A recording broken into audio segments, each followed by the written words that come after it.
Gitmişti, şimdi bu çocuk hapiste. Biliyor musunuz? 16 yaşta şimdi. Geçen sene oldu bu iş.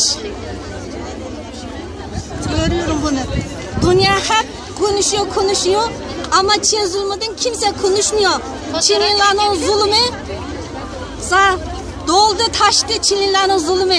Çinliler işkence için her işkencelerini yapmakta.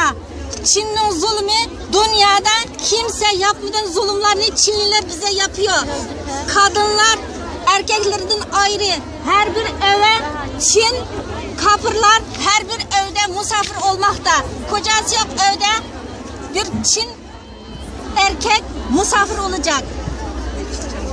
Yani iş yok evde, bir Çin kadın orada misafir olacak. Oradaki evlerde kalan Çinliler kadınlarımıza, kızlarımıza tecavüz etmekte. O tecavüzden hiç sorusu yok.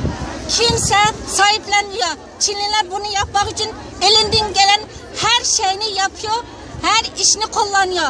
Çin zulmü dünya içinde, dünya görse de görmez ki salıyor. Dünya görse de gözünü kapanıyor. Uygurlar orada ölüyor. Kadınlar tecavüzden ölüyor. Bütün dünya sessiz kalıyor bizdeki işkencemize, bizim zulmümüze. Dünya insan haklarını bizden yanımızda olmasını istiyoruz biz de. Bize destek olmasını istiyoruz. O yüzden biz burada. Bizden çektiğimiz acımız Suriye'deki kadınların acısı aynı olduğu için biz buraya geldik. Hepinize sağ olun.